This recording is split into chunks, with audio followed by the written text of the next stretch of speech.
मुंजिया की भयानक कहानी पार्ट 2। नमस्कार दोस्तों, आपका स्वागत है हमारे चैनल पर, जहां हम आपके लिए लेकर आते हैं डरावनी कहानियां और रहस्यमयी दास्तानें। आज हम आपके लिए लेकर आए हैं मुंजिया की खौफनाक कहानी पार्ट 2, जिसका नाम है अधूरी इच्छाओं का रहस्य। अगर आपने इस स्टोरी का पहला पार्ट नहीं देखा है तो जल्दी से जाके उसे जरूर देखें, ताकि इस वीडियो का दूसरा पार्ट आपको पूरी तरह समझ में आए। तो चलिए शुरू करते हैं। अंशुल उस खौफनाक रात के बाद बेहद परेशान था। उसे मुंजिया की भयानक हंसी और उसकी डरावनी छवि बार बार याद आती थी। अंशुल ने ठान लिया कि वो इस रहस्य की तह तक जाएगा और जानने की कोशिश करेगा कि मुंजिया की आत्मा क्यों भटक रही है। अगली सुबह अंशुल अपनी दादी के पास गया और उनसे इस बारे में बात की। दादी ने अंशुल को बताया कि मुंजिया की आत्मा गांव के एक लड़के की है जिसका नाम माधव है। दादी ने उसे ये भी बताया कि माधव एक गरीब लड़का था, लेकिन बहुत होशियार और मेहनती भी था। उसके माँ बाप ने बड़ी मेहनत से उसके जनेऊ संस्कार की तैयारी की थी, लेकिन कुछ ही दिनों बाद उसकी अचानक मौत हो गई। उसका विवाह नहीं हो पाया था और इसी वजह से उसकी आत्मा को शांति नहीं मिली। अंशुल अब समझ चुका था कि माधव की आत्मा की अधूरी इच्छाएं उसकी शादी और सपनों से जुड़ी थी,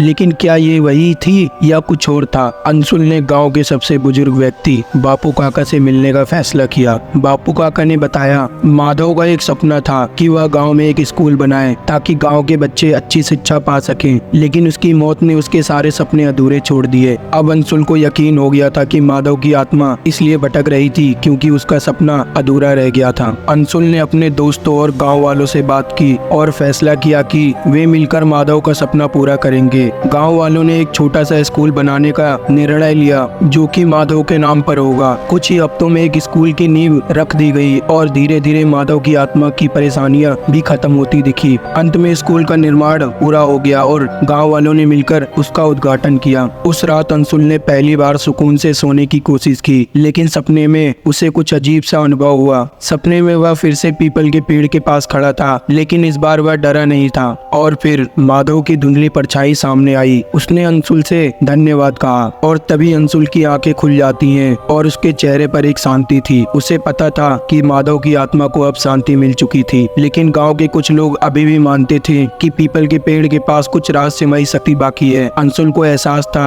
कि ये यात्रा अभी भी खत्म नहीं हुई है। तो दोस्तों, ये मुंजिया की खौफनाक कहानी पार्ट 2। क्या मुंजिया की कहानी यहाँ खत्म हो चुकी है या अभी और भी रहस्य बाकी हैं? इसका पता लगाने के लिए जुड़े रहिए हमारे साथ। और अगर आपको ये कहानी पसंद आई हो तो वीडियो को लाइक करें और चैनल को सब्सक्राइब करना ना भूलें। जल्द ही मिलते हैं एक रोमांचक और बढ़िया कहानी के साथ। धन्यवाद।